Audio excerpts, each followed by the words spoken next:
बसिदका कसे के जदर आशिकी गाम बमाशूकी बरायद आखिरश नाम क़यामत दर तरीक़ आशिक सादिक के नामत बर सरश माशूक आशिक। আমার বেরা দোস্ত আবাবেরা ও সারা বাংলাদেশ থেকে আসা মুসলমান ভাইয়েরা, আমরা তো বুঝি না, আমরা তো মানুষের দরজায় দরজায় ঘুরি, মানুষের দরজার কড়া নাড়ি, আমরা তো মানুষের শরণাপন্ন হই। না না না, আল্লাহর আশিকেরা কয় দুনিয়ার মানুষ মানুষের মহতাজ হইও না, মানুষের মুখাপেক্ষি হইও না। ওই একজনের প্রেমের জেলখানার আসামি বনো, একজনের প্রেমের জেলখানার কয়েদি বনো। আল্লাহ পাক সারা দুনিয়ার থেকে তোমাকে মুক্ত করে দিবে, আজাদ করে দিবে, স্বাধীন করে দিবে। আসিরে এশকে শোকা আজাদে বাসি গমশ বরসি না নেতা সাদে বাসি। আসিরে এশকে শোকান্দি শাইনাস হামা সাহেব দিলারা পেশাইনাস। ও বেরা দোস্ত আবাব, নানুপুরের জমিনে আমরা কেন আসছি? এই নানুপুরের জমিনে কি পাওয়া যায়? মাছের দোকানে মাছ পাওয়া যায়, গোশতের দোকানে গোশত পাওয়া যায়, কাপড়ের দোকানে কাপড় পাওয়া যায়, স্বর্ণের দোকানে স্বর্ণ পাওয়া যায়। ওরে নানুপুরের বাজারে আল্লাহর ইশক আর মারফত পাওয়া যায়। কেন আসছি এখানে? এখান থেকে আল্লাহর ইশক মহব্বতের দৌলত নেওয়ার জন্য, আল্লাহ পাকের ইশক মারফতের দৌলত নেওয়ার জন্য এখানে এসেছি। যে ভাইয়েরা দোস্ত আবাবেরা, এখান থেকে আল্লাহ পাকের মহব্বত নিয়ে যাওয়ার জন্য এই বাজারে আল্লাহ পাকের মহব্বত বিক্রি করা হয়। আমরা সবাই আল্লাহ পাকের মহব্বতের খরিদ্দার, আমরা সবাই আল্লাহ পাকের মহব্বতের গ্রাহক হয়ে আসছি এখানে। আমার ভাইয়েরা দোস্ত আবাব, আল্লাহু আকবার। পাগলিবাদী হযরত মুজাহিদ রহমতুল্লাহ আলাইহির কথা শুনি, বেড়ার ওই পাশে গেছে, বেড়ার পার্টিশনের ওই পাশে গেছে, যাইয়া সেজদায় পড়ছে। সেজদায় পড়ি গয় রব্বুল আলামিন, তোমার সাথে আমার একটা গোপন প্রেমের সম্পর্ক ছিল, সারা দুনিয়ার কেউ জানতো না। রাত্র যখন গভীর হইয়া যাইত, নীরব হইয়া যাইত, নিথর হইয়া যাইত, আমি আস্তে আস্তে ঘুম থেকে উঠি, পাও টিপি টিপি অজু করি, তাহাজ্জুদের নামাজ পড়ি, তাহাজ্জুদের নামাজের মুসল্লায় বসে বসি তোমার সাথে নীরবে প্রেমালাপ করতাম। লা ইলাহা ইল্লাল্লাহ, লা ইলাহা ইল্লাল্লাহু মুহাম্মাদুর রাসূলুল্লাহ।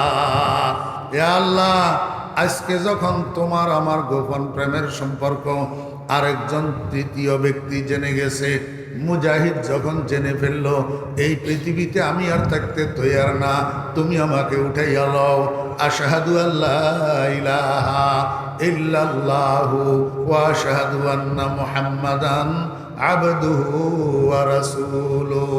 আমার ভাইয়েরা দোস্ত আবাব, হযরত মুজাহিদ রহমতুল্লাহ আলাইহি করুণ সুরে যখন কালিমায়ে শাহাদাতের আওয়াজ শুনছে, করুণ সুরে মনে মনে চিন্তা করে ব্যাপারটা কি, পাগলি এই করুণ সুরে কালিমায়ে শাহাদাত কেন পড়লো, সেখানে কি ঘটতে যেতেছে। বসার থেকে উঠি, হযরত মুজাহিদ রহমতুল্লাহ আলাইহি পার্টিশনের ওই পাশে গেছে, যাইয়া দেখে পাগলিবাদীর নিথর শরীরটা সিজদারত অবস্থায় পড়ে আছে, রুহুটার দুনিয়াতে না। গুফতে কুদ্দুসি ফকিরি দরফানা ও দরবাকা খুদ বা খুদা আজাদ বুদি খুদ গেরফতার আমদি। আমার ভাইয়েরা দোস্ত আবাব, তাহাজ্জুদের নামাজের এই পাওয়ার, তাহাজ্জুদের নামাজে মানুষের কোথায় পৌঁছায় জানেননি? তাহাজ্জুদের নামাজে মানুষের কোথায় পৌঁছায়? তাহাজ্জুদের নামাজে মানুষের যেই আসন পর্যন্ত পৌঁছায়, ওই আসনটার নাম মকামে আবদিয়ত। মকামে আবদিয়ত, তাহাজ্জুদের নামাজে মানুষের আবদিয়তের মকাম পর্যন্ত পৌঁছায়।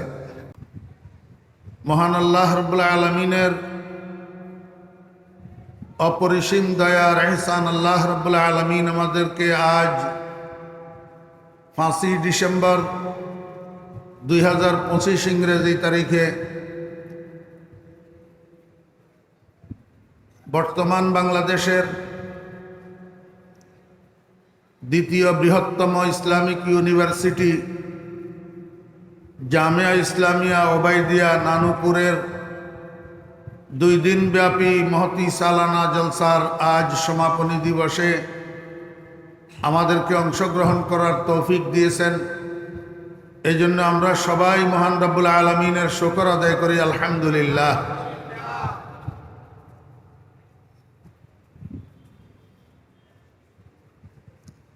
আমাদেরকে আল্লাহ পাক রব্বুল আলামিন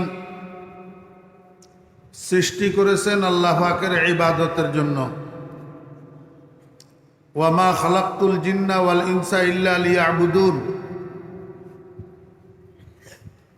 আমাদেরকে আল্লাহ পাক কি জন্য সৃষ্টি করছেন? মনোযোগ নাই। আল্লাহ পাক আমাদেরকে কি জন্য সৃষ্টি করছেন? আল্লাহ পাকের ইবাদতের জন্য। এই ইবাদতটা প্রথমত 3 প্রকার। ইবাদত প্রথমত কয় প্রকার? 3 প্রকার। 1 নম্বর ইবাদতে বদনী, 2 নম্বর ইবাদতে লিসানি, 3 নম্বর ইবাদতে মালি। যথাক্রমে দৈহিক ইবাদত, মৌখিক ইবাদত, আর্থিক ইবাদত। এরপরে এই 3টা ইবাদতের প্রত্যেকটা আবার 2 প্রকার, ফরজ আর নফল। দৈহিক ইবাদত ফরজ, দৈহিক ইবাদত নফল। মৌখিক ইবাদত ফরজ, মৌখিক ইবাদত নফল। আর্থিক ইবাদত ফরজ, আর্থিক ইবাদত নফল। মোট এই 6 প্রকারের ইবাদত। এর মধ্যে প্রথম যেটা দৈহিক ইবাদত ফরজ, এর মধ্যে সর্বোত্তম হইল 5 ওয়াক্ত নামাজ। দৈহিক ফরজ ইবাদতের সর্বোত্তম ইবাদত 5 ওয়াক্ত নামাজ। দৈহিক ইবাদতগুলোর মধ্যে যেগুলা নফল, দৈহিক নফল ইবাদতের মধ্যে সর্বোত্তম ইবাদত হইল সালাতুত তাহাজ্জুদ, তাহাজ্জুদের নামাজ। জানা থাকলে একটু বলুন তো, তাহাজ্জুদের নামাজটা, যে নামাজটা মাগরিবের পরে পড়া হয়। ওম্মা কথা কয় না। ওই একটা সামনে দিয়ে বসে বসে হাত খুঁড়ের, হাত খুঁড়ার জন্য বইছে। তাহাজ্জুদের নামাজ মাগরিবের পরে পড়া হয় কোন সময়? শেষ রাত্রে। আল্লাহ পাক রব্বুল আলামিন আল্লাহর বন্ধু মুহাম্মদুর রাসূলুল্লাহ সাল্লাল্লাহু আলাইহি ওয়াসাল্লামকে সরাসরি নির্দেশ দিয়েছেন রাত্রের নির্দিষ্ট একটা অংশে এই তাহাজ্জুদের বাড়তি নামাজটা পড়ার জন্য, যেটা 5 ওয়াক্ত নামাজের উপরে বাড়তি নামাজ। ফাতাহাজ্জাত বিহি নাফিলাতাল লাক। আল্লাহ পাক বলেন, বন্ধু এই বাড়তি নামাজটা, তাহাজ্জুদের নামাজটা যদি আপনি পড়েন তো আমি আপনাকে পুরস্কার হিসাবে দান করব কিয়ামতের ময়দানে একটা মর্যাদার আসন, যেই আসনটার নাম হলো মাকামে শাফাআতে কুবরা। শাফাআতে কুবরার মর্যাদা, সম্মান, এটা আমি আপনার পূর্বের আর কোনো নবী রসুলকে দেব না, শুধু আপনার জন্য বরাদ্দ। কিসের বিনিময়ে? তাহাজ্জুদের নামাজের বিনিময়ে। ও ভাই, রসুল আকরম সাল্লাল্লাহু আলাইহি ওয়াসাল্লামকে খেতাব করি আল্লাহ পাক তাহাজ্জুদের নামাজের আদেশ দিয়েছেন। বিনিময়ে আল্লাহ পাক মাকামে মাহমুদের পুরস্কার ঘোষণা করেছেন। এখন আমরা যারা উম্মত, আমরা এই তাহাজ্জুদের নামাজ পড়ব কি পড়ব না? কেন পড়ব? মুখাতব যদিও খাস, খেতাব কিন্তু আম। যদিও আল্লাহর নবীকে আল্লাহ পাক নির্দিষ্ট করে সম্বোধন করছেন, কিন্তু যেই কাজের হুকুম দিয়েছেন, এই কাজের হুকুমটা শুধু নবীজির জন্য সীমাবদ্ধ নয়, বরং কিয়ামত পর্যন্ত আনেওয়ালা উম্মতের জন্যও বটে।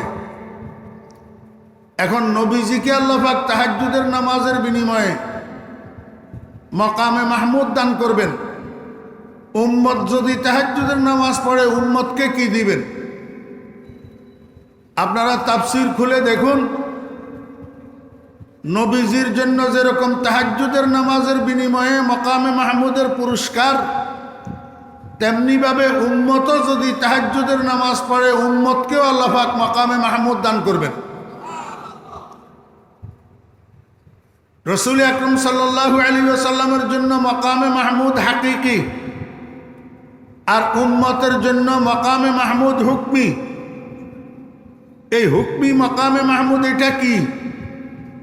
এটা হইল দুনিয়ার যে কোনো মানুষ তাহাজ্জুদের নামাজ পড়বে, তাহাজ্জুদের নামাজের অভ্যাস গড়ে তুলবে, আল্লাহ পাক তাদেরকেও দুনিয়াতে এবং আখিরাতে সম্মানিত করবেন। রাসূল আকরাম সাল্লাল্লাহু আলাইহি ওয়াসাল্লামের সাহাবীদের মর্যাদা এত বাড়ছে এই তাহাজ্জুদের নামাজের বিনিময়ে, শেষ রাত্রে আল্লাহর দরবারে কান্নাকাটি করার বিনিময়ে। আমার ভাইরা, তাহাজ্জুদের নামাজের দাম এত বেশি বাড়ল কেন? আপনারা তো এখানে বাংলাদেশের বিভিন্ন অঞ্চল থেকে উপস্থিত হয়েছেন। আমার এলাকায় গত কিছুদিন আগে কাঁচা মরিচের কেজি হয়েছিল 500 টাকা। আপনাদের কার এলাকায় হয়েছে না হয়েছে আমি জানি না। কাঁচা মরিচের কেজি 500 টাকা কেন হইল? কাঁচা মরিচ যেগুলা উৎপাদিত ছিল কোল্ড স্টোরে জমা রাখা হয়েছে, এগুলা বিদ্যুৎ বিভ্রাটের কারণে পচে গেছে। নতুনভাবে চাষিরা কাঁচা মরিচের চাষ করার জন্য যে ক্ষেত করছে এটা অতিবৃষ্টির কারণে নষ্ট হয়ে গেছে। উৎপাদিতগুলা পচে গেছে, নতুনভাবে উৎপাদন হয় নাই, যার কারণে মার্কেটের মধ্যে বাজারের মধ্যে কাঁচা মরিচ শর্ট পড়ছে। তো মার্কেটে যেই মাল শর্ট পড়ে এই মালের দাম বেড়ে যায়। এই দাম বাড়া মালটা যেই ব্যবসায়ীর গোডাউনে স্টক থাকে ওই ব্যবসায়ী রাতারাতি কোটিপতি হয়ে যায়, লাভবান হয়ে যায়। মার্কেট স্যুট মালের যেরকম দাম বাড়ে, মার্কেট স্যুট মাল যার কাছে থাকে তারও দাম বাড়ে যায়। আল্লাহ পাক রব্বুল আলামিন বলেন, বান্দা এই আজকের দিনের ফজরের পর থেকে রাত্রের 12টা-1টা পর্যন্ত গোটা পৃথিবীতে কোনো না কোনো মানুষ কোনো না কোনোভাবে কোনো না কোনো ইবাদতের মধ্যে লিপ্ত থাকে। কেউ নামাজ পড়ে, কেউ কোরআন তেলাওয়াত করে, কেউ জিকির করে, কেউ দরুদ শরীফ পড়তেছে, কেউ দান সদকা করতেছে। কিন্তু রাত্রের 12টা-1টার পর থেকে এইবার ফজরের আজান পর্যন্ত এই সময়টা গোটা দুনিয়ার মানুষ ঘুমাইয়া পড়ে, গোটা দুনিয়া নীরব নিস্তব্ধ হইয়া থাকে। আল্লাহ পাকের ইবাদতের বাজারটা ঠান্ডা হইয়া থাকে, সব ঘুমাইতো। যারা বেদিন বদ্দিন আছে রাত্রে 3টা পর্যন্ত মোবাইল টিপে ইউটিউব দেখে ফ্রি ফায়ার খেলে, এরাও 3টার দিকে শুইয়া পড়ে, সব ঘুমাইয়া যায়। আল্লাহ পাক রব্বুল আলামিন বলেন, এই রাত্রের শেষ ভাগে আমার ইবাদতের বাজারটা ঠান্ডা হইয়া থাকে, মার্কেটের মধ্যে ইবাদত শর্ট পড়ে। এই সময়ের ইবাদত যেটা সালাতুত তাহাজ্জুদ, এই জন্য আমার কাছে এই ইবাদতটার দাম বেশি। এই ইবাদতটার সাথে যারা লেগে থাকে, এই ইবাদতটা যাদের কাছে পাওয়া যায়, ওই মার্কেট স্যুট মাল যার কাছে থাকে তার যেরকম দাম বাড়ে, এই তাহাজ্জুদ গুজার মানুষগুলারও এমনিভাবে আমি দাম বাড়াই দিই। হযরত মুজাহিদ রহমতুল্লাহ আলাইহি একজন জলিলুল কদর তাবেঈ ছিলেন। রাসূল আকরাম সাল্লাল্লাহু আলাইহি ওয়াসাল্লামের ছাত্র নবীজির ছাত্র হযরতে আব্দুল্লাহ ইবনে মাসউদ রাদিয়াল্লাহু আনহু। আব্দুল্লাহ ইবনে মাসউদ রাদিয়াল্লাহু আনহুর ছাত্র হযরতে মুজাহিদ রহমতুল্লাহ আলাইহি। তো উনি একদিন বাজারে গেছেন একটি দাসী খরিদ করার জন্য, বান্দি, ঘরের কাজ করার জন্য। তো হুজুর যে বাজারে গেছেন একেবারে শেষ দিকে গেছেন, সব গোলাম বান্দিগুলা বিক্রি হয়ে গেছে, শুধু একজন মালিক একটা বাঁধি সামনে লইয়া দাঁড়ানো আছে। এই বাঁধিটার গায়ের রং কালো, মাথার চুল এলোমেলো, জামা কাপড়ে ময়লা, চেহারাটাও তেমন সুশ্রী না। হযরত মুজাহিদ রহমতুল্লাহ আলাইহি মনে মনে চিন্তা করেন, আরেকদিন আবার কে আসবে যেটা আছে দেখতে পাগলি টাইপের লাগলেও এটারে খরিদ করে নিয়ে যায়। তো হযরত মুজাহিদ রহমতুল্লাহ আলাইহি বাঁধির মালিকের কাছে যাইয়া জিজ্ঞাসা করে, ভাই বাঁধিটা আপনার? কয়, জি হুজুর আমার। বিক্রি করবেন? কয়, হ্যাঁ বিক্রি করব। কত মূল্য? এত। হযরত মুজাহিদ রহমতুল্লাহ আলাইহি বাঁধির মালিকের সাথে মূল্য নিয়ে আলোচনা করতেছেন। এই সময়ের মধ্যে বাঁধি এটা কথা বলে উঠছে। বাঁধি কয়, হুজুর আপনি যে আমাকে খরিদ করতে চাইতেছেন, আমার তো একটা শর্ত আছে। হুজুর বলেন, কি শর্ত? কয়, ফজরের নামাজের পর থেকে এশার নামাজ পর্যন্ত এই সময়ের মধ্যে যদি আপনি কোনো কাজের হুকুম দেন আমি মানতে বাধ্য থাকব, কিন্তু এশার নামাজের পর থেকে ফজরের নামাজ পর্যন্ত এই সময়ের মধ্যে যদি আপনি আমাকে কোনো কাজের হুকুম দেন আমি মানতে পারবো না।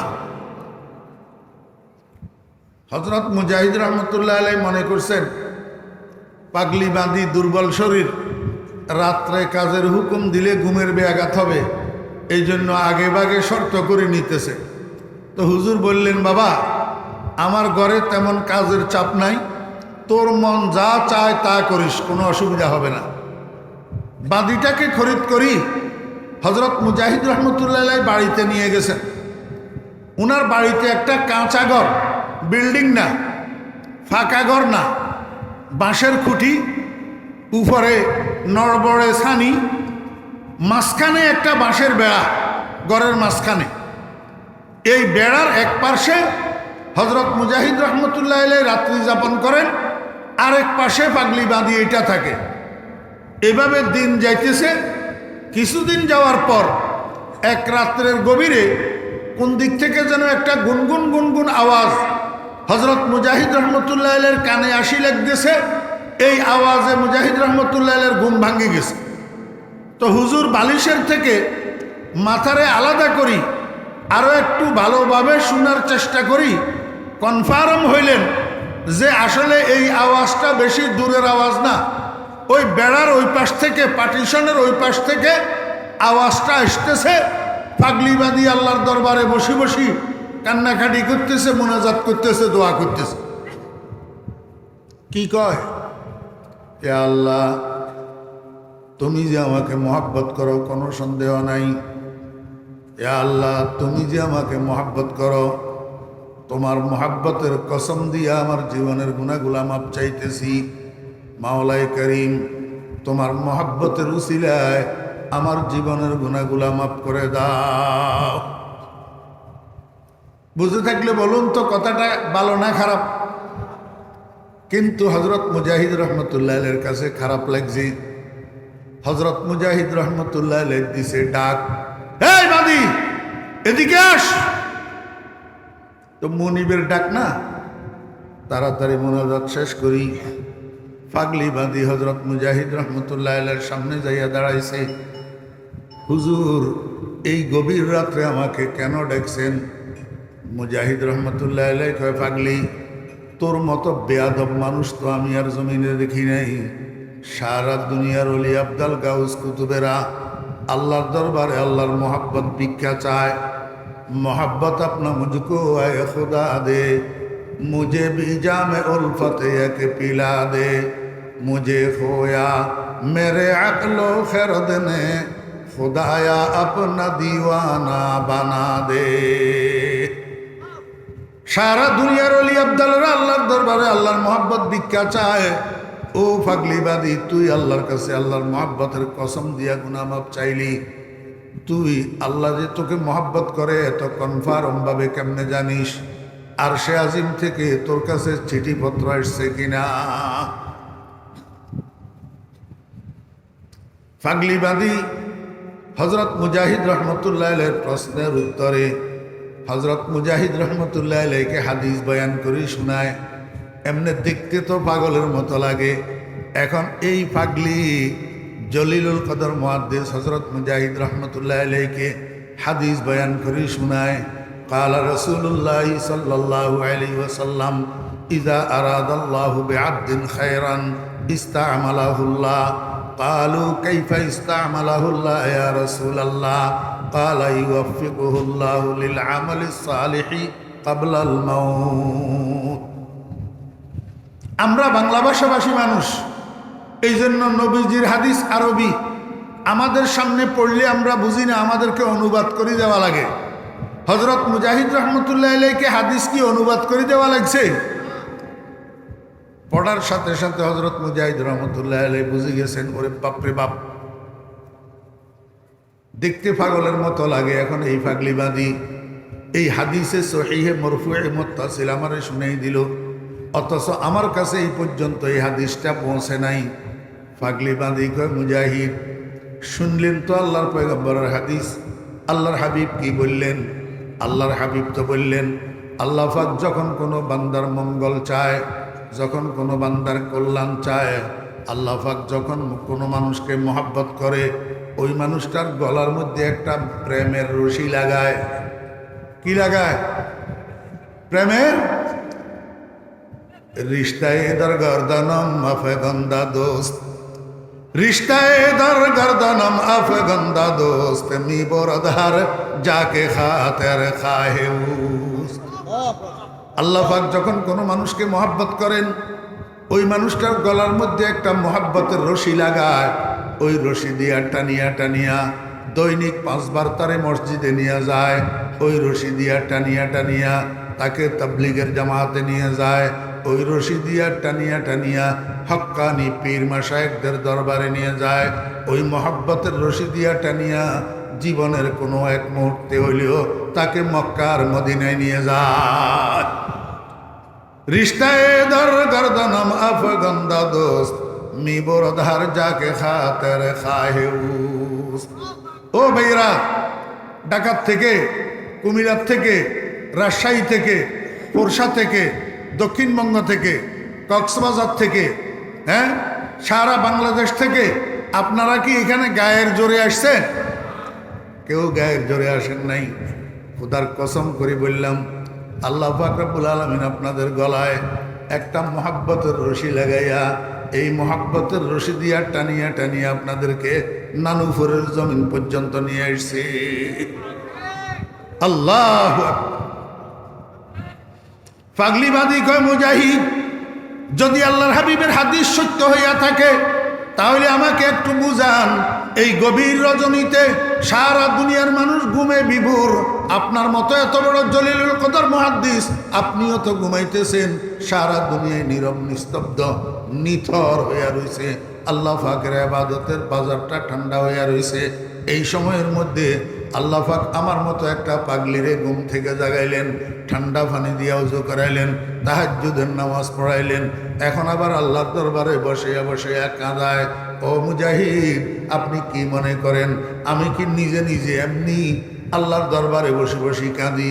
না না, আমি যখন আল্লাহর দরবারে হাত উঠাই, গায়েবের থেকে আল্লাহ পাক আমারে ডাকিয়া ডাকিয়া কয়, খুশনুমায়দ নালায়ে শাবাহায় তু, খুশনুমায়দ নালায়ে শাবাহায় তু, জওকে হাদারম জিয়া রবাহায় তু।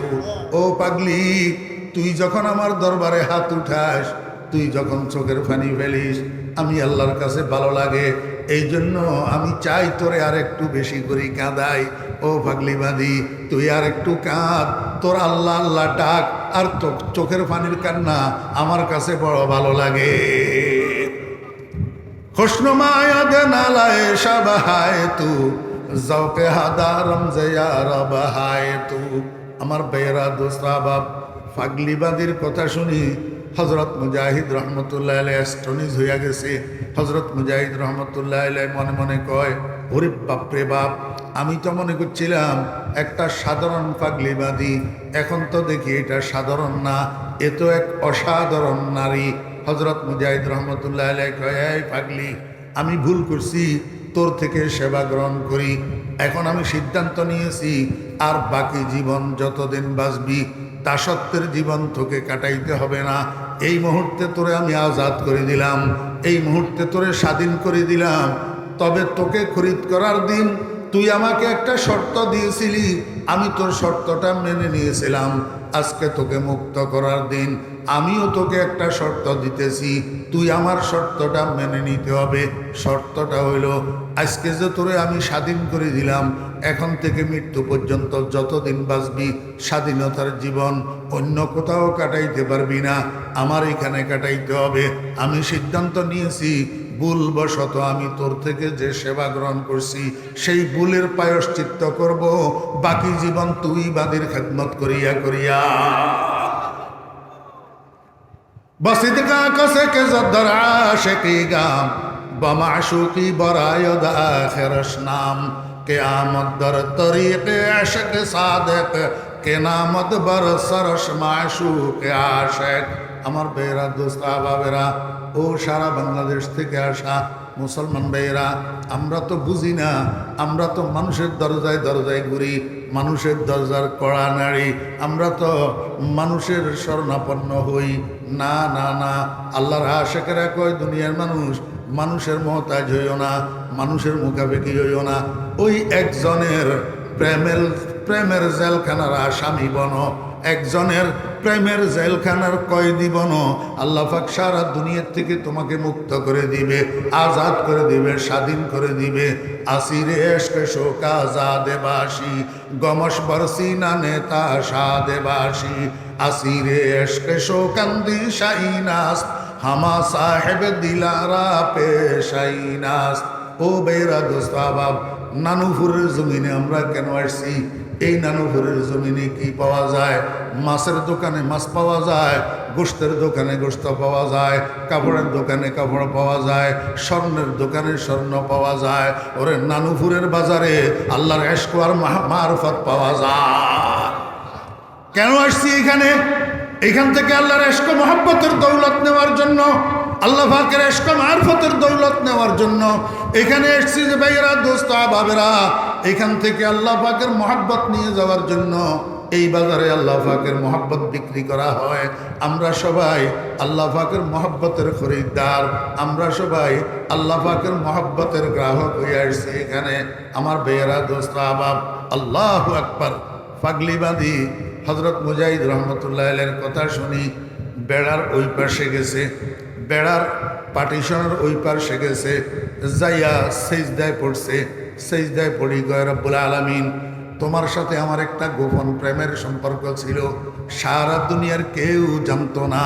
রাত্র যখন গভীর হইয়া যাইত, নীরব হইয়া যাইত, নিথর হইয়া যাইত, আমি আস্তে আস্তে ঘুম থেকে উঠি, পাও টিপি টিপি অজু করি, তাহাজ্জুদের নামাজ পড়ি, তাহাজ্জুদের নামাজের মুসল্লায় বসি বসি তোমার সাথে নীরবে প্রেমালাপ করতাম। লা ইলাহা ইল্লাল্লাহ, লা ইলাহা ইল্লাল্লাহু মুহাম্মাদুর রাসূলুল্লাহ।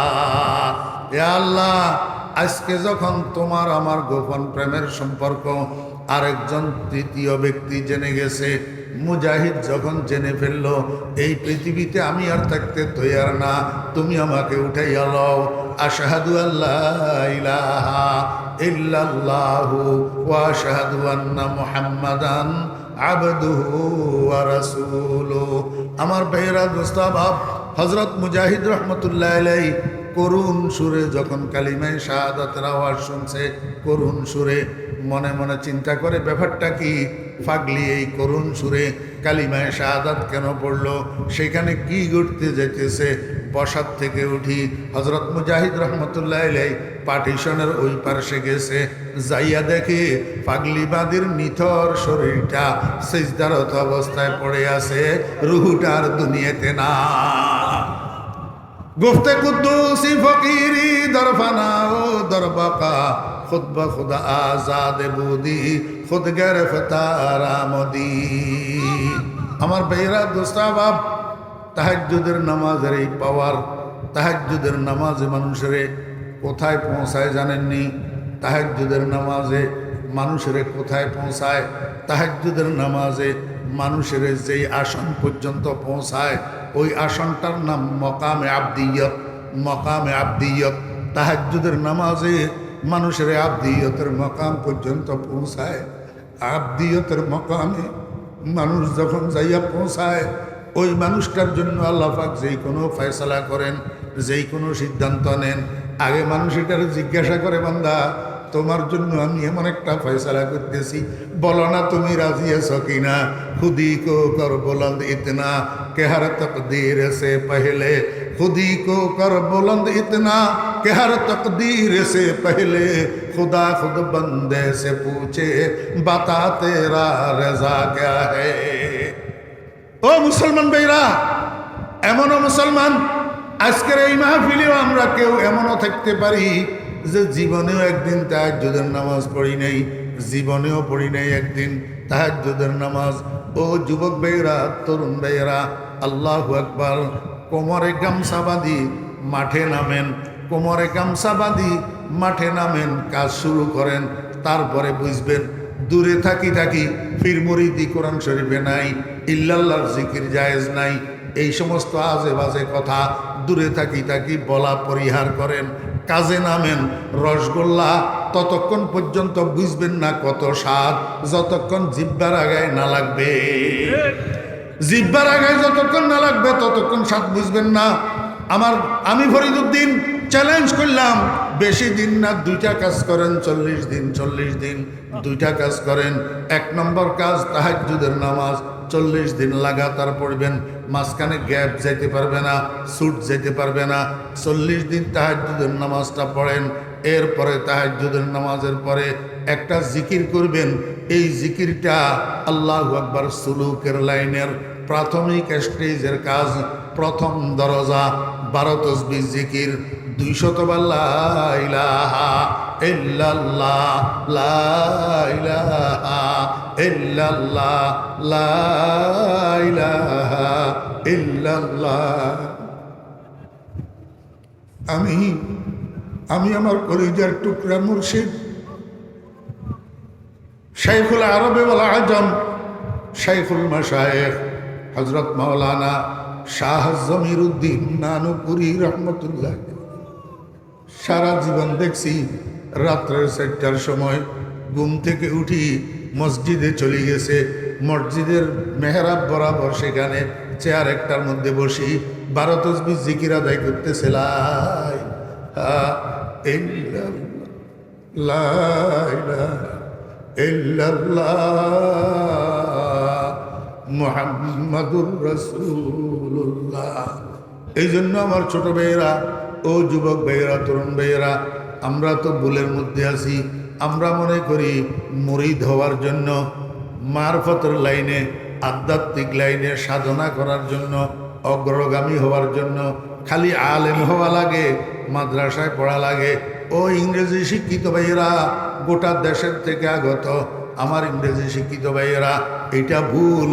হযরত খাজা আজিজুল হাসান মজজুব রহমতুল্লাহ আলাইহি একটা ক্লাসও জীবনে মাদ্রাসায় পড়ে নাই, একটা ক্লাসও মাদ্রাসায় পড়ে নাই। জেনারেল শিক্ষিত মানুষ, ডেপুটি কালেক্টর ছিলেন। হযরত থানবী রহমতুল্লাহ আলাইহির হাতে হাত দিয়া হযরত থানবী রহমতুল্লাহ আলাইহির ওজিফাগুলা, সবকগুলা আদায় করিয়া জওহার হইয়া গেছে। আল্লাহ পাক উনাকে ইলমে লাদুন্নি এমনভাবে ঢেলে দিয়েছিলেন, শেষ পর্যন্ত খাজা আজিজুল হাসান মজজুব রহমতুল্লাহ আলাইহির জবানের থেকে এমন এমন কথা বাইর হয়েছে যেগুলা অনেক আলেমদের বুঝি উঠতে কষ্ট হয়। আল্লাহু আকবার। আমার ভাইরা দুস্তাবাব, ও যুবক ভাইয়েরা, মুসলমানের সন্তানেরা, কাজ করো, কাজ কাজ কাজ করো। 40 দিন লাগাতার তাহাজ্জুদের নামাজ পড়ো, আর 40 দিন 12 তাসবিহ জিকির করো। 200 বার লা ইলাহা ইল্লাল্লাহ, 400 বার ইল্লাল্লাহ ইল্লাল্লাহ ইল্লাল্লাহ ইল্লাল্লাহ, 600 বার আল্লাহু আল্লাহ আল্লাহু আল্লাহ আল্লাহু আল্লাহ। এই 1200 বার হইল। এরপরে 100 বার আল্লাহ আল্লাহ আল্লাহ আল্লাহ আল্লাহ আল্লাহ আল্লাহ আল্লাহ, 100 বার, মোট 1300 বার হবে। এটার নাম 12 তাসবিহ জিকির। এই দুইটা কাজ করেন 40 দিন। 40 দিন পরে এটার ক্রিয়া কি হইল? ক্রিয়া কি হইল আমি ফরিদুদ্দিনের বলবেন। যদি কোনো পরিবর্তন না হয় আমার মুখের উপরে থুতু মারি দিয়েন। আমি চ্যালেঞ্জ করি বললাম, 40 দিন যদি লাগাতার এই দুইটা কাজ করেন, আপনার কাছে মনে হবে আপনার এখানে ভিতরে কেউ একটা মোমবাতি জ্বালাইয়া দিছে। নিজের কাছে নিজের ভিতরটা আলোকিত আলোকিত মনে হবে, আলোকিত আলোকিত মনে হবে। মুসলমান ভাইরা, আল্লাহু আকবার।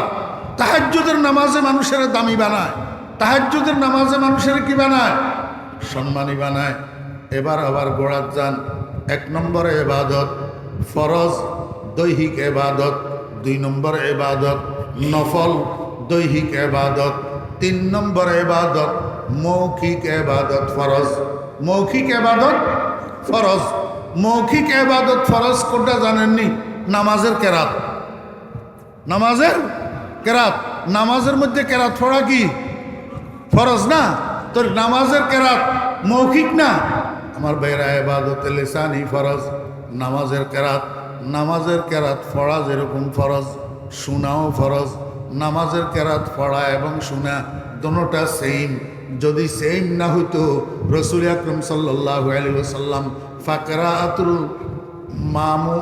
ফাকরাআতুল ইমামে কারাআতুল মামুম এই কথা নবীজি বলতেন না। নামাজের কেরাত পড়া এবং শোনা সেম আমার ভাইয়েরা। তবে নামাজের কেরাত শুদ্ধ হইতে হবে। কি হইতে হবে? অতি সম্প্রতি আমাদের বাংলাদেশে এক বদমাইশের আবির্ভাব হয়েছে। বদমাইশ, সবাই বলেন বদমাইশ। কি নাম? আবুল হোসেন সরকার। আবুল হোসেন সরকার বলে বাউল। কি বাউল? আমার ভাইয়েরা, দোস্ত আবাব, আমরা তো 12 বছর মাদ্রাসায় পড়লাম, 40 বছর মাদ্রাসায় পড়াইতেছি, 16 বছর বুখারী শরীফ সামনে লইয়া ছাত্রদের সামনে বসার আল্লাহ পাক তৌফিক দিয়েছেন। কই আমি কোনো সিলেবাসের ভিতরে বাউল পাই নাই। আপনারা জেনারেল শিক্ষিত যারা আছেন, ইন্টারের সিলেবাসে, মেট্রিকের সিলেবাসে, ডিগ্রির সিলেবাসে, মাস্টার্সের সিলেবাসে, অনার্সের সিলেবাসে কোনো জায়গায় বাউল আছেনি আপনারা জানেন?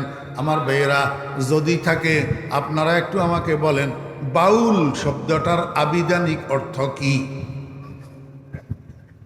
বাউল শব্দটার আবিধানিক অর্থ কি? এই বাউল শব্দ এটা কোন অভিধানে লিখছে, কোন অভিধানে কি অর্থ লিখছে? আমি একটা অর্থ জানছি, গবেষণা করি, যে বাউল শব্দটা আরবি ভাষার শব্দ। কোন ভাষার? আরবি ভাষার শব্দ। বালা ইয়াবুলু বাউলুন, বালা ইয়াবুলু বাউলুন, মাজদার, অর্থ হইল পেশাব করা। কি করা? পেশাব করা। এবারে বাউলুনেরা যদি আপনি ওয়াকফ করেন, যেমন ফেলুন করনা, ফেল হাসাল বিল মাজদার, কাম। তো বাউলুন পেশাব করা, আর বাউল যদি ওয়াকফ করেন তাহলে অর্থ হবে পেশাব। অর্থ হবে কি? তো যার নাম পেশাব, হেতের গালের তুন পেশাবের গন্ধওয়ালা কথা ছাড়া, ফাইখানার গন্ধওয়ালা কথা ছাড়া আর ভালো কথা বাইর হবে? এই জন্যই তো হে কয় কয় আল্লাহ কোরআন শরীফের মধ্যে এত নাচানাচি করতে কইল কা? কোরআন শরীফের মধ্যে বলে আল্লাহ নাচতে কইছে, আবার দলিল দিয়ে কয় কুল আউযু বিরাব্বিন নাস মালিকিন নাস ইলাহিন নাস মিন শাররিল ওয়াসওয়াসিল খান্নাস আল্লাযী ইউওয়াসওয়িসু ফি সুদুরিন নাস মিনাল জিন্নাতি ওয়ান নাস। কয় কোরআন শরীফের মধ্যে আল্লাহ নাচতে কইছে। এবারে আমার কনসেন নাস শব্দের অর্থ কি? মানুষ। নাস শব্দের অর্থ কি? মানুষ। আর এতে কয় নাস মানি বলে নাস। নাস মানি কি? নাস। এই কমবক্ত কোরআন শরীফের বিকৃতিকারী যদি এখন ইসলামী স্টেট থাকতো তো এতের কল্লা ভরি যেত, ওয়াজিবুল কতল। তো কোরআন শরীফের মধ্যে বিকৃতি সাধনকারী ওয়াজিবুল কতল এই একটা কইছে না ফালতু কথা। আরেকটা কি কইছে জানেন? এটা আর মারাত্মক। আমার বেহরা দোস্ত আবাব এতে কয় তোদের আল্লাহ একবার কইল প্রথম সৃষ্টি এশক, তারপরে কইল প্রথম সৃষ্টি আরশ, তারপরে কইল প্রথম সৃষ্টি নূর, তারপরে কইল প্রথম সৃষ্টি রূহ। এক মুখে এত কথা কেমনে কয়? এক মুখে এত এই নাউজুবিল্লাহ নকলে কুফর কুফর নাবাসদ হে কয় এক মুখে এত কথা কয় যে এটা মুখ না ফুটকি কনে কয় এ আবুল্লে কার মুখের কথা কইছে? আল্লাহর। কার মুখের কথা? আল্লাহর। সরাসরি আল্লাহর উপরে আক্রমণ, সরাসরি আল্লাহর উপরে আক্রমণ। এতের নাম আবুল হোসেন রাখি, এতের নাম রাখা দরকার ডোনাল্ড ট্রাম্প। এতের নাম আবুল হোসেন বাদ দিয়া এতের নাম রাখা দরকার মোদি। এতের নাম আবুল হোসেন বাদ দিয়া এতের নাম রাখা দরকার হরেশচন্দ্র। কারণ এতের কাছে ইমান তিমানের গোষ্ঠীও নাই। এতে সরাসরি আল্লাহর উপরে কি করছে? আমার ভাইয়েরা দোস্ত আভাব, আল্লাহর উপরে আক্রমণ এটা ইমানদার কোনোদিন মানতে পারে না। ইমানদার নিজের উপরে আক্রমণ মানতে পারে, স্ত্রী পুত্রদের উপরে আক্রমণ মানতে পারে, মালের উপরে আক্রমণ মানতে পারে, সম্মানের উপরে আক্রমণ মানতে পারে, কিন্তু আল্লাহর উপরে আক্রমণ ইমানদার কোনোদিন মানে নিতে পারে না। ছোট্ট একটা উদাহরণ আমি আপনাদেরকে দিই, ছোট্ট। হযরত আবু বকর সিদ্দিক রাদিয়াল্লাহু আনহু নামাজ পড়ি মসজিদে নববী থেকে বাসায় যাইতেছে। এক বদমাশ ইহুদি রাস্তার পাশে দাঁড়াই হযরত আবু বকর সিদ্দিক রাদিয়াল্লাহু আনহুকে শুনাইয়া শুনাইয়া কয়, মুসলমানেরাও ফকির, মুসলমানদের খোদাও ফকির। কি কয়? মুসলমানেরাও ফকির, মুসলমানদের খোদাও ফকির। হযরত আবু বকর রাদিয়াল্লাহু আনহু এমনি হাত যতটুকু উঠছে ঠাস করি মারছে মুখের উপরে এক চটকানা, এমনি 5 আঙ্গুলের দাগ মুখের উপরে বসে গেছে। ইহুদি থাপ্পড় খাই গেছে রসুল আকরাম সাল্লাল্লাহু আলাইহি ওয়াসাল্লামের দরবারে যাইয়া কয়, হে মুহাম্মদ, দর্শই পড়েন সাল্লাল্লাহু আলাইহি ওয়াসাল্লাম। রসুল আকরাম সাল্লাল্লাহু আলাইহি ওয়াসাল্লামের যাইয়া কয়, হে মুহাম্মদ, তোমার আবু বকরে আমারে থাপ্পড় মারছে, আমি তোমার কাছে বিচার চাই। রসুল আকরাম সাল্লাল্লাহু আলাইহি ওয়াসাল্লাম কয়, এটা কি কইলা? তোমার মনে হয় ভুল হইতেছে কোথাও। আমার আবু বকর তো এরকম না, থাপ্পড় মারার লোক না। তোমারে মনে হয় ওমরে লাগল পাইছিল, তোমারে মনে হয় ওমরে পাইছিল। ইহুদি কয়, না না, আমি ওমরেও চিনি, আবু বকরেও চিনি, আমারে ওমরে থাপড়ায় নাই, আমারে থাপড়াইছে আবু বকরে। রসুল কয়, তোর সাক্ষী দিও। কয়, সাক্ষীর দরকার নাই, তুমি আমার মুখ ইনকোয়ারি করো। রসুল আকরাম সাল্লাল্লাহু আলাইহি ওয়াসাল্লাম বসার থেকে উঠি ইহুদির মুখ ইনকোয়ারি করি, দেখে যে কথা ঠিক, 5টা আঙ্গুলের চাপ মুখের মধ্যে বসে রয়েছে। রসুল আকরাম সাল্লাল্লাহু আলাইহি ওয়াসাল্লাম সাহাবী একজনকে পাঠালেন, যাও আবু বকরকে যেখানে পাও আমার কাছে নিয়ে আসো। হযরত আবু বকর সিদ্দিক রাদিয়াল্লাহু আনহুকে নবীজির কাছে নিয়ে আসা হয়েছে। নবীজি জিজ্ঞাসা করেন, আবু বকর, মুহাম্মদী আদালতে আপনার বিরুদ্ধে মামলা হয়েছে, বাদী এই ইহুদি, আপনি নাকি তার মুখে থাপ্পড় দিয়েছেন, কথা সত্য কিনা? আমার একটু বুঝি থাকলে বলুন, আবু বকর সত্যবাদী না মিথ্যাবাদী? না হলে সিদ্দিক লকব হয় কেমনে? কথা বুঝেন নাই? হযরত আবু বকর সিদ্দিক রাদিয়াল্লাহু আনহু কয়, ইয়া রাসূলুল্লাহ, বাদীর বর্ণনা সত্য, আমি বাদীকে থাপ্পড় দিছি যে এই কথা ঠিক। রাসূল আকরাম সাল্লাল্লাহু আলাইহি ওয়াসাল্লাম কয়, আবু বকর, আপনার যাকে মনে চায় যখন মনে চায় এইভাবে তো আপনি থাপ্পড় দিতে পারেন না, এটা অনধিকার চর্চা। আমার এই বিচারালয়, আমার এই আদালত, এটা ইনসাফের আদালত, আমার এখানে কোনো রকমের স্বজনপ্রিয়তা চলে না। কেন থাপ্পড় দিছেন কারণ দর্শান। আবু বকর সিদ্দিক রাদিয়াল্লাহু আনহু কয়, ইয়া রাসূলুল্লাহ, আমি সব সময় মসজিদে নববীতে আসা যাওয়া করি নামাজ পড়ার জন্য। এই আসা যাওয়ার পথে ইহুদি সব সময় আমাকে উত্ত্যক্ত করে, আমারে টিটকারি করে, ক্রিটিসাইজ করে, গালি দিয়ে। আমি কোনো সময় কিচ্ছু বলি না, আমি কোনো সময় প্রতিবাদ করি না। মনোযোগ আসেনি? সেদিকে যাও, আপনাদের কি? আবু বকর কয়, ইয়া রাসূলুল্লাহ, সব সময় এই ইহুদি রাস্তার পাশে দাঁড়িয়ে আমারে ক্রিটিসাইজ করে। এখন আমাদের বাংলাদেশে মানুষ কতগুলো আছেন নামের মুসলমান, আলেম ওলামা, দেখলে একটু টিটকারি না করলে পেটের ভাত হজম হয় না। জি আমার ভাইরা দোস্ত বাব, আবু বকর সিদ্দিক রাদিয়াল্লাহু আনহু কয়, ইয়া রাসূলুল্লাহ, কোন সময় আমি প্রতিবাদ করি না, তাকাইও দেখি না, শুনিও না, সে সব সময় আমারে গালিগালাজ করে। আজকে যখন আমি মসজিদের থেকে নামাজ পড়ি বাসায় যাইতেছিলাম, রাস্তার পাশে দাঁড়াইয়া স্পষ্ট ভাষায় আমাকে শুনাইয়া শুনাইয়া কয়, মুসলমানেরাও ফকির, মুসলমানদের খোদাও ফকির।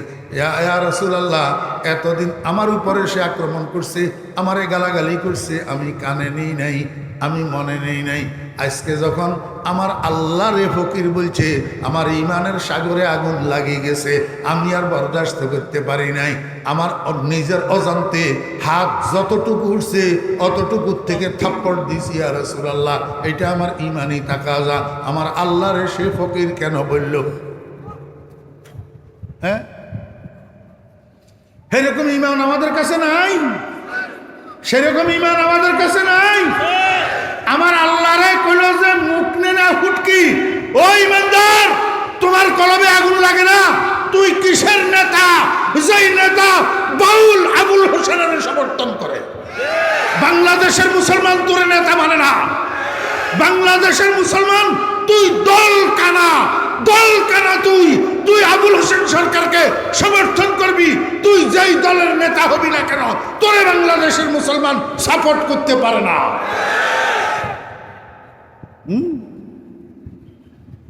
আমার আল্লাহরে এত বড় আক্রমণ, আমার আল্লাহরে এত বড় গালি, আর তুই কবি বাউলেরাও তো ঠিক। আস্তাগফিরুল্লাহ। এই মুসলমান ভাইরা, দল করেন, কোনো অসুবিধা নাই। আপনি গণতান্ত্রিক দেশে আপনার যেই দল মনে চায় সেই দল করবেন, কিন্তু দল কানা হবেন না, দল কানা হবেন না।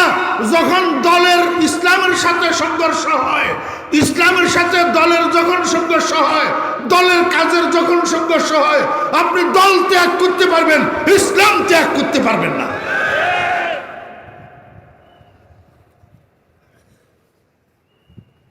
কতগুলো আছে নানুপুরের মুরিদ, কতগুলো আছে চরমনায়ের মুরিদ, কিন্তু ভোট আসলে ভোট দে হয় ধানের শীষে, নয় নৌকায়।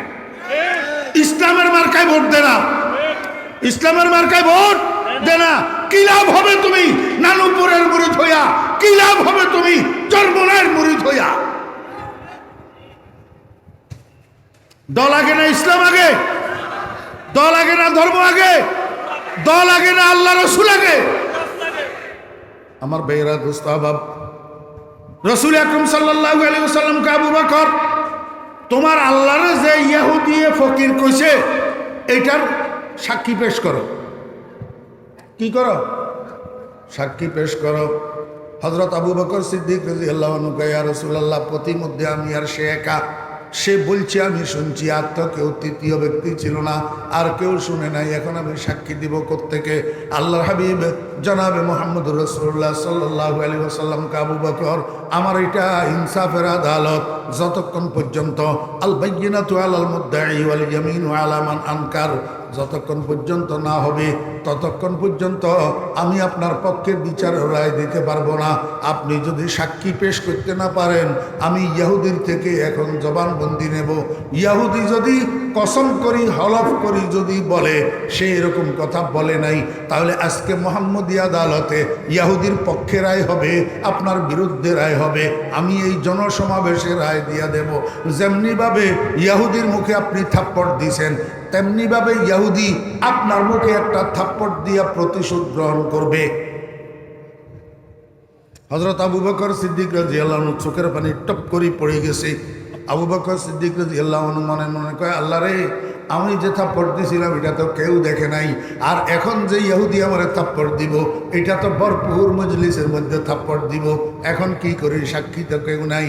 আল্লাহ পাক রব্বুল আলামিন জিব্রাইলকে ডাক দিছি, কয় ও জিব্রাইল তাড়াতাড়ি তাড়াতাড়ি আসো, এক সেকেন্ড দেরি করিও না, এই মুহূর্তে ওহী লইয়া আমার বন্ধুর কাছে যাও, আমার বন্ধুকে যাইয়া বলো আবু বকরকে ইহুদি যে বলছে মুসলমানরাও ফকির, মুসলমানদের খোদাও ফকির, এই কথা দুনিয়াতে আবু বকরের পক্ষে সাক্ষী দেওয়ার জন্য কেউ শুনে নাই, কিন্তু আমি আল্লাহ শুনছি, আমার বন্ধুকে যাইয়া বলো আবু বকরের পক্ষে আমি সাক্ষী দিয়া দিলাম। লাকাদ সামিআল্লাহু কাওলাল্লাযীনা ক্বালু ইন্নাল্লাহা ফকির। দোস্ত খবরদার খবরদার, এই এই কমবক্ত জালিম নাস্তিকের গোষ্ঠী এগুলাকে কোনো অবস্থায় সমর্থন করা যাবে না। এবাদত, এক নম্বর দৈহিক এবাদত ফরজ, 2 নম্বর দৈহিক এবাদত নফল, 3 নম্বর মৌখিক এবাদত ফরজ নামাজের কেরাত, 4 নম্বর মৌখিক এবাদত নফল। মনোযোগ আসেনি? 4 নম্বর মৌখিক এবাদত নফল। মৌখিক যত নফল ইবাদত আছে তন্মধ্যে সর্বোত্তম ইবাদত হলো জিক্রুল্লাহ। সর্বোত্তম ইবাদত কি? জিক্রুল্লাহ। আমার ভাইরা দোস্ত, আল্লাহর জিকির, এই আল্লাহর জিকিরের যতগুলা বাণী আছে এর মধ্যে সর্বোত্তম জিকির হইল কালান নবী সাল্লাল্লাহু আলাইহি ওয়াসাল্লাম আফজালুজ যিকরি লা ইলাহা ইল্লাল্লাহ। মৌখিক যত নফল ইবাদত আছে এর মধ্যে সর্বোত্তম ইবাদত আল্লাহ পাকের জিকির, আর আল্লাহর জিকিরের মধ্যে উত্তম জিকির হলো লা ইলাহা ইল্লাল্লাহ। এই জন্য আমার ভাইরা দোস্ত বাবারা, এই নানুপুরের জলসায় 2 দিন পর্যন্ত আসলেন, রইলেন, এইখান থেকে কি নিয়ে যাবেন? এই একটা একটা কথা সব বয়ানগুলোর মধ্য থেকে ছোট্ট ছোট্ট ছোট্ট ছোট্ট যেই কথাগুলা এগুলাকে মুখস্থ করি, ফাতিহা স্বরূপ সাথে নিয়ে যান, যেন এগুলার উপরে আমল করা যায়। উঠকে বৈঠকে চলায় ফেরায় কি করবেন? লা ইলাহা ইল্লাল্লাহ, লা ইলাহা ইল্লাল্লাহ, লা ইলাহা ইল্লাল্লাহু মুহাম্মাদুর রাসূলুল্লাহ। আপনারা বলবেন হুজুর কেমনে উঠকে বৈঠকে লা ইলাহা ইল্লাল্লাহ বলবো? লা ইলাহা ইল্লাল্লাহ বলতে তো আমার কাছে মজা লাগে না, আমার কাছে সোনা বন্ধুর গানগুলা গাইতে না মজা লাগে, বাংলা হিন্দি সায়াসুবির গানগুলা শুনতে না মজা লাগে, লা ইলাহা ইল্লাল্লাহ আমার কাছে মজা লাগে না। ও দোস্ত আহবাব, এগুলা লা ইলাহা ইল্লাল্লাহ মজা লাগার জন্য রুচি ঠিক করতে হবে। রুচি, জিহ্বার রুচি যদি ঠিক না থাকে, দীর্ঘদিন জ্বরে আক্রান্ত থাকার কারণে জিহ্বার রুচি যদি খারাপ হয়ে যায়, সুস্বাদু তরকারিও স্বাদ লাগে না। ঠিক তদ্রূপ গুনাহ করতে করতে কলবের রুচি যদি খারাপ হয়ে যায়, তখন লা ইলাহা ইল্লাল্লাহর জিকির মজা লাগে না, নামাজ মজা লাগে না, কোরআন তেলাওয়াত মজা লাগে না।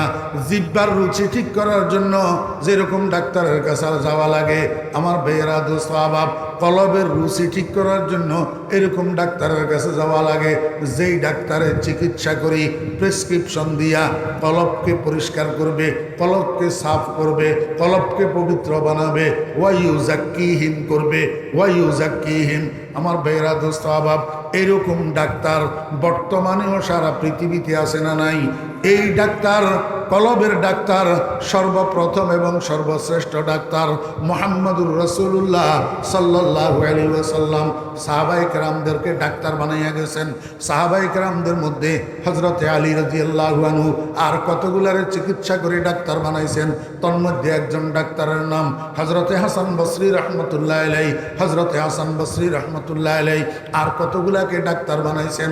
তন্মধ্যে একজন ডাক্তারের নাম শেখ আব্দুল ওয়াহিদ রহমতুল্লাহ আলাইহি, শেখ আব্দুল ওয়াহিদ রহমতুল্লাহ আলাইহি আর কতগুলাকে ডাক্তার বানাই গেছেন।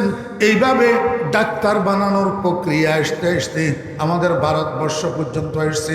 ভারতবর্ষের একজন বিশ্ববিখ্যাত কলবের ডাক্তারের নাম খাজা নূর মোহাম্মদ মিয়াজি নূর মোহাম্মদ সাহেব জানজানবী রহমতুল্লাহ আলাইহি, উনি আর কতগুলার ডাক্তার বানাইছেন। তন্মধ্যে একজন বিশ্ববিখ্যাত ডাক্তারের নাম হাজি এমদাদুল্লাহ মুহাজির মক্কি রহমতুল্লাহ আলাইহি, হাজি এমদাদুল্লাহ মুহাজির মক্কি রহমতুল্লাহ আলাইহি আর কতগুলাকে ডাক্তার বানাইছেন। তন্মধ্যে একজন ডাক্তারের নাম কাসেম নানুতুবি একজন ডাক্তারের নাম, আশরাফ আলী থানভী একজন ডাক্তারের নাম, রশিদ আহমদ গঙ্গুহি রহমতুল্লাহ আলাইহিম। আমার বেরা দোস্ত আহবাব, রশিদ আহমদ গঙ্গুহি রহমতুল্লাহ আলাইহি আর কতগুলাকে ডাক্তার বানাইছেন। তন্মধ্যে একজন ডাক্তারের নাম হজরত মাওলানা জমির উদ্দিন রহমতুল্লাহ আলাইহি, যিনি হাটহাজারী মাদ্রাসার সরফরুস্তে আলা ছিলেন, প্রধান পৃষ্ঠপোষক ছিলেন। মাওলানা জমির উদ্দিন সাহেব রহমতুল্লাহ আলাইহি উনি আর কতগুলাকে ডাক্তার বানাইছেন। এই ডাক্তারগুলার মধ্যে বিশ্ববিখ্যাত একজন ডাক্তারের নাম আমাদের দাদা পীর ফটিয়ার হজরত মুফতি আজিজুল হক সাহেব রহমতুল্লাহ আলাইহি। আল্লাহু আকবার।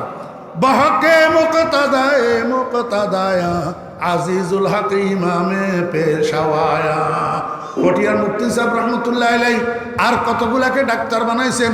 তন্মধ্যে একজন বিশ্ববিখ্যাত ডাক্তারের নাম শাইখুল আরবে ওয়াল আজম, শাইখুল মাশায়েখ, সৈয়দি ওয়া সনদি ওয়া উস্তাজি ওয়া মুরশিদি হযরত মাওলানা শাহ সুলতান আহমদ নানুপুরি রহমতুল্লাহ আলাইহি, শাহ সুলতান আহমদ নানুপুরি রহমতুল্লাহ আলাইহি আর কতগুলাকে ডাক্তার বানাইছেন। তন্মধ্যে একজন বিশ্ববিখ্যাত ডাক্তারের নাম আমার কলিজার টুকরা মুর্শিদ হযরত মাওলানা শাহ জমিরুদ্দিন নানুপুরি রহমতুল্লাহ আলাইহি, শাহ জমিরুদ্দিন নানুপুরি রহমতুল্লাহ আলাইহি আর কতগুলার এইরকম ডাক্তার বানাই রাখি গেছেন। তন্মধ্যে একজন ডাক্তার, উল্লেখযোগ্য ডাক্তারের নাম বর্তমান জামিয়া ওবায়দিয়ার মহাপরিচালক আমার হজরত পীর শাহ হুজুর রহমতুল্লাহ আলাইহির গদিনেশি, পীর শাহ হুজুর রহমতুল্লাহ আলাইহির উপযুক্ত সাহেবজাদা বর্তমান পীর সাহেব হজরত মাওলানা শাহ সালাউদ্দিন দামাত বারাকাতুহুম কলবের ডাক্তার। আমার ভাইয়েরা দোস্ত আহবাব, রুচি ঠিক করার জন্য ডাক্তারের কাছে যাইতে হবে, ডাক্তারের শরণাপন্ন হইতে হবে, ডাক্তারের থেকে প্রেসক্রিপশন নিতে হবে। খালি শুধু মুরিদই বসে থাকলে হবে না, শুধু মুরিদই বসে থাকলে হবে না, কাজ করতে হবে। পীর সাহেব হুজুরের যে আমলের কাগজ কতগুলো আছে, এই আমলের কাগজগুলাকে পড়বেন। এগুলোর মধ্যে কি কি আমলগুলো আছে সবগুলা না পাইলেও অন্তত গুরুত্বপূর্ণ যে আমলগুলো আছে এই আমলগুলাকে কন্টিনিউ করার চেষ্টা করবেন। দেখবেন ইনশাল্লাহ ক্রমশভাবে আস্তে আস্তে কলবের রুচি পরিবর্তন হবে। কলবের যখন রুচি পরিবর্তন হবে, এবার আল্লাহর জিকির মধুর মতো মিষ্টি লাগবে, মিশ্রির চাকের মতো মজা লাগবে। দোসতে শক্কর না শায়দ পেশে বুলবুল, দোসতে শক্কর না শায়দ পেশে বুলবুল, না খাদ খাতর জুনিকে হাতে গোল। উঠকে বৈঠকে লা ইলাহা ইল্লাল্লাহ, এই একবার পড়লে একবার মাদ্দাবিহা সাউতাহু, আওয়াজের একটু টানি, লা ইলাহা ইল্লাল্লাহ একবার পড়লে আল্লাহর হাবিব কয় 4000 গুনাহ মাফ হইয়া যায়। রাইফেলের গুলি মিস হইতে পারে, আমার নবীজির জবান মিস হইতে পারে না। একবার পড়লে 4000 যদি মাফ হয়, 100 বার পড়লে কত গুনাহ মাফ হয়? 4 লক্ষ। 100 বার পড়লে 4 লক্ষ গুনাহ মাফ হয়। কোনো মানুষ যদি সকালবেলায় ফজরের পরে 100 বার, মাগরিবের পরে 100 বার, দৈনিক 200 বার লা ইলাহা ইল্লাল্লাহ পাঠ করে 8 লক্ষ গুনাহ আমলনামার থেকে মাফ করে দেওয়া হয়। একটা মানুষের দৈনিক 8 লক্ষ গুনাহ যদি মাফ হইয়া যায়, এই মানুষটা যখন মৃত্যুশয্যায় শায়িত হবে আমলনামার মধ্যে আর গুনাহ থাকবে না। আজকে আবি চুনি বাজারেরা কে বায়াকে গোল মিখরি গোল জারেরা। ও মুসলমান ভাইয়েরা, আরেকটা লাভের কথা কই শেষ? হ্যাঁ, উঠকে বৈঠকে বেশি লা ইলাহা ইল্লাল্লাহ, লা ইলাহা ইল্লাল্লাহ, লা ইলাহা ইল্লাল্লাহ, লা ইলাহা ইল্লাল্লাহ, লা ইলাহা ইল্লাল্লাহ কি লাভ বলতে পারবেন নি? এই মানুষ সজাগ অবস্থায় কথা যেটা বেশি জপে, ঘুমের মধ্যে এটা বকে, হুঁশের অবস্থায় কথা যেটা বেশি কয়, বেহুশ অবস্থায় অটোমেটিক মুখের থেকে কথা এটা বাইর হয়। দেখেন না আমাদের নুরানি ছাত্ররা মাদ্রাসার মধ্যে পড়ে, নামাজের বাহিরে এবং ভিতরে 13 ফরজ, রাত্রে ঘুমের ভিতরেও কয় নামাজের বাহিরে এবং। আমি যে বছর ছাগল নিয়ে আজিজিয়া মাদ্রাসায় হাসতুম পড়ি, আমার এক বাড়িতে জাগির দিছে, জাগির তো জাগির বাড়ির মুখ দরজায় কাচারির মধ্যে, ডেইরি ঘরের মধ্যে এক পাশে একটা চকি, আরেক পাশে আরেকটা চকি। এক পাশের চকিতে আমারে থাকতে দিছে, আরেক পাশের চকিতে আমার সমবয়সী আরেকটা ছেলে থাকে। এই ফলাইটা রাত্রের 1টা 2টা বাজলে 10 টাকা, 20 টাকা, 15 টাকা চিৎকার মারি উঠে। এই চিৎকারে আমার ঘুম ভাঙি যায়। সকালবেলায় জাগিরওয়ালারা জিজ্ঞেস করলাম, আঙ্কেল কি ফলা একটার লগে আমার শোয়াইয়া দিয়েছেন?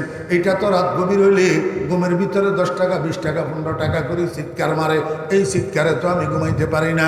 জাগিরওয়ালা কয়, বাবা রে, এই ফলা এটা হোটেলের মেসিয়ার, হোটেলের মেসিয়ার কাস্টমার রে খাওয়াই। এবার কাস্টমার যখন কাউন্টারে যায় বিল দেওয়ার জন্য, তখন কাউন্টারে বিল কওয়া লাগে 10 টাকা, 20 টাকা। এখন হেতে সারাদিন যে 10 টাকা, 20 টাকা ডাক কয়, রাত্রে ঘুমের ভিতরেও বকে 10 টাকা, 20 টাকা। আল্লাহর আশিকেরা কি কয় জানেননি?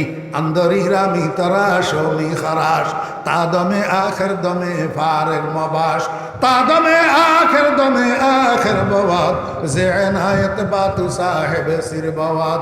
ও খুদার বান্দা, উঠকে বৈঠকে চলাই ফেরায় বেশি বেশি যদি তুমি জপ বানাও, লা ইলাহা ইল্লাল্লাহ, লা ইলাহা ইল্লাল্লাহ। ওরে মৌতের সাকরাতের সময় আজরাইলের দেখি যখন চক্ষু উল্টি যাবে, বেহুশ হইয়া যাইবা, তখন আল্লাহর মেহেরবানিতে অটোমেটিক মুখ থেকে বাইর হবে লা ইলাহা ইল্লাল্লাহ। আল্লাহর হাবিব জনাবে রাসূলুল্লাহ সাল্লাল্লাহু আলাইহি ওয়াসাল্লাম বলেন, মান কানা আখিরু কালামিহি লা ইলাহা ইল্লাল্লাহ দাখালাল জান্নাহ। যে ব্যক্তি দুনিয়া থেকে যাওয়ার সময় শেষ কথা লা ইলাহা ইল্লাল্লাহ, এরপরে আর কোনো কথা তার মুখ থেকে বাইর হয় নাই, কিয়ামতের ময়দানে বিনা হিসাবে জান্নাত, সোজা জান্নাতে চলে যাবে, কোনো হিসাব নিকাশ হবে না। আলহামদুলিল্লাহি রাব্বিল আলামিন, আলহামদুলিল্লাহি রাব্বিল আলামিন, আলহামদুলিল্লাহি রাব্বিল আলামিন, ওয়াসসালাতু ওয়াসসালামু আলা আশরাফিল আমবিয়াই ওয়াল মুরসালিন।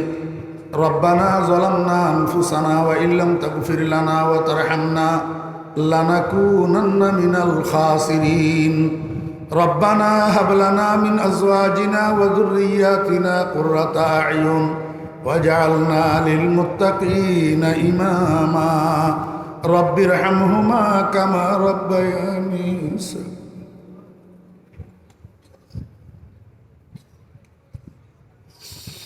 ইয়া আল্লাহ, ইয়া আরহামার রাহিমিন। আয় আল্লাহ, সারা জীবন তো নানুপুর আসা যাওয়া করে কাটাইলাম, কিচ্ছু তো পাইলাম না, কিচ্ছু তো নিতে পারলাম না। আয় আল্লাহ, আমাদেরকে বেলায়েতে উজমা নসিব করে দেন।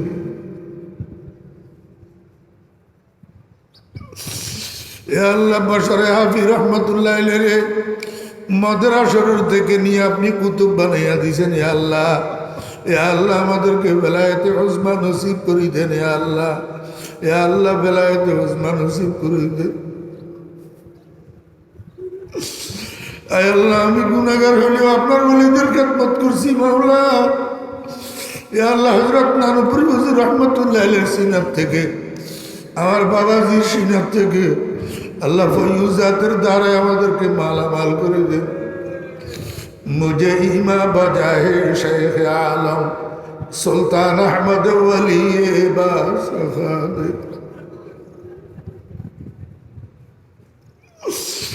মুঝে আরফা বজাহে মুরশদে মন জমিরুদ্দিন ইমামে আর।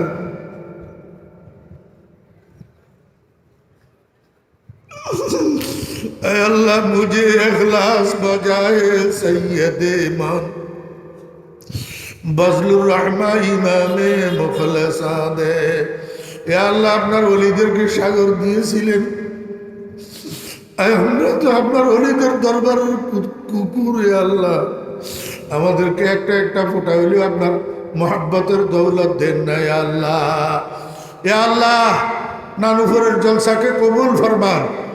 এ আল্লাহ, এই জলসাকে কবুল ফরমান। এ আল্লাহ, এই জলসাকে সারা পৃথিবীর মানুষের হেদায়েতের এবং নাজাতের জরিয়া বানাই দেন। এ আল্লাহ, মাদ্রাসার সমস্ত জরুরত গায়েবের থেকে আসানির সাথে পুরা করে দেন। এ আল্লাহ, হযরত পীর সাহেব হুজুর হায়াত। আয় আল্লাহ, মানুষ আস্তে আস্তে সবাই চলে যেতেছে। আয় আল্লাহ, আমরা এতিম হইয়া যেতেছি। আয় আল্লাহ বর্তমান পিসা হুজুরের হায়াতের মধ্যে বরকত দান করেন আল্লাহ। আল্লাহ হুজুরের সেহত ও আফিয়তে রাখেন আল্লাহ। আয় আল্লাহ শেফায়ে কামেল দান করেন আল্লাহ। আয় আল্লাহ সুস্থভাবে চলাফেরা করার তৌফিক দেন আল্লাহ। ইয়া আল্লাহ ইয়া আরহামার রাহিমিন, এতগুলা মানুষের সাথে আমি নালায়েক ফসাগান্দা হাত উঠেছি আল্লাহ। আল্লাহ উনাদের উসিলে আমারে কবুল করিল। ইয়া আল্লাহ তওবা করলাম, ইস্তেগফার করতেছি মাওলা, দয়া করে তওবাকে কবুল ফরমান, জীবনের গুনাহগুলো মাফ করে দেন। হে আল্লাহ আমাদের সবাইকে তাহাজ্জুদ গুজার বানাই দেন। হে আল্লাহ জিকির করনেওয়ালা বানাই দেন। হে আল্লাহ আপনার দরবারে কান্নাকাটি করার করণা বানাই দেন। হে আল্লাহ ইয়া আরহামার রাহিমিন, ইয়া আকরামুল আকরামিন, নানুপুর জলসায় আসা যাওয়ার পথে মেহমানদেরকে আপনার কুদরতের হাতে হেফাজত করেন ইয়া আল্লাহ। আয় আল্লাহ আপনার হাবিবের সদকা দোয়া দরখাস্ত কবুল ফরমান। ইয়া আল্লাহ যত মানুষ এসছে আল্লাহ, কার কি হাজত আছে আপনার জানা আছে, সকলের মোবাহ হাজাত পূরণ করে দেন, মাকাসিদে হাসানা পূরণ করে দেন। যত মানুষ অসুস্থ আছে সেবা দান করেন। আয় আল্লাহ আমাদের আওলাদ ফরজন্দের মধ্যে যারা অসুস্থ আছে সেহতে কামেলা ইনায়েত ফরমান। আয় আল্লাহ আপনার হাবিবের সদকা দোয়া দরখাস্ত কবুল ফরমান। ওয়া সাল্লাল্লাহু তাআলা আলা খাইরি খালকিহি মুহাম্মাদিন ওয়া আলিহি ওয়া সাহবিহি আজমাইন বিরহমাতিকা ইয়া আরহামার রাহিমিন।